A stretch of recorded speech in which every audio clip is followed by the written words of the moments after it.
Thanks for staying tuned. Welcome to news across Nigeria on Channels Television. I'm Joke Rogers. Coming up on the program, the United Nations suspends humanitarian aid in northeast Nigeria.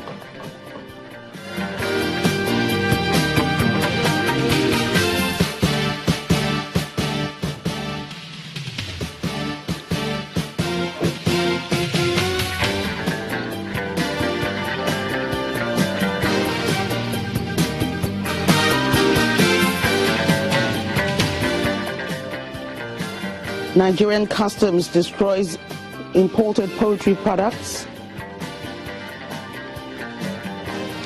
Delta State Governor advocates intelligence sharing to tackle Niger Delta violence.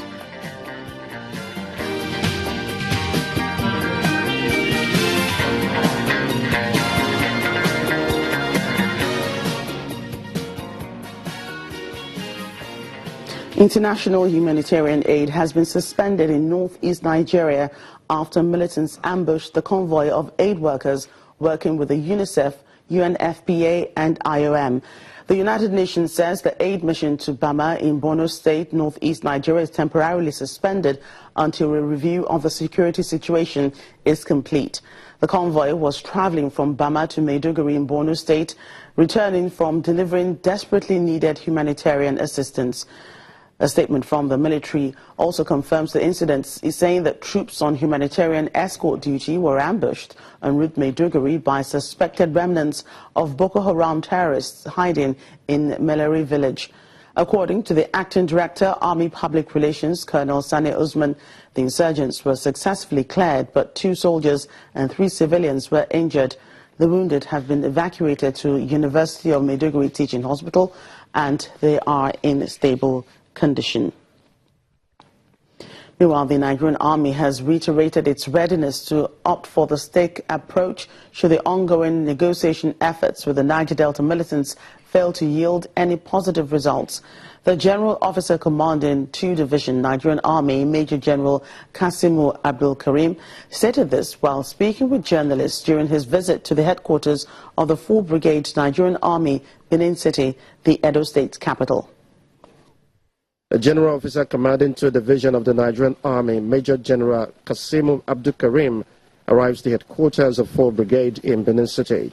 He heads straight to the quarter guard mounted in his honor.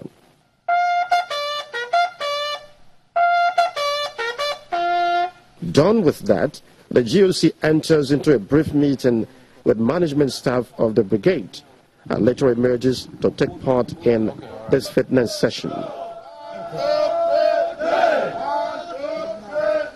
After the fitness session, the GOC then speaks to journalists on issues bordering on national security. We have 2 ways, the non-kinetic and kinetic means.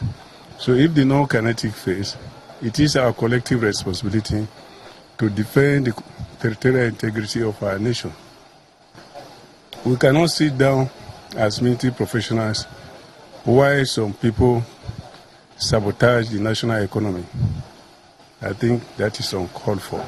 The GOC also affirms the readiness of the Army to complement the efforts of other security agencies in ensuring non-violent governorship election in Edo State come September 10, 2016. The only responsibility we have in election is to provide a conducive atmosphere for people to go about their normal businesses, and they should be able to cast their vote. The Nigerian Army is not the first respondent. So we go according to the guidelines of our higher quarters. And what are the guidelines? It's clear, to provide a conducive atmosphere. We don't have any role more than that. This visit by the GOC is part of his familiarization and assessment tour of military formations under his control with the aim of strengthening the Nigerian Army. Meanwhile, the Delta State Governor, Dr. Ifeanyi Okowa, believes intelligence sharing is the best way to tackle the security issues in the Niger Delta region. Governor Okowa made this observation at the Government House at about when he received the commander of Operation Delta Safe, Rear Admiral Joseph Okoje, who led top officers of the multi-service task force to his office. According to the governor, the activities of militants in the creeks have affected revenues accruable to the government at the federal and state levels. Rear Admiral Okoje, on his part, said the Navy has a mandate to secure the waters in the Niger Delta region, covering parts of Ondo in the southwest and states in the south-south. The mandate remains the same, to ensure that those criminal activities that impact negatively on the national security of Nigeria emanating from the Niger Delta area are eliminated or reduced to insignificant levels.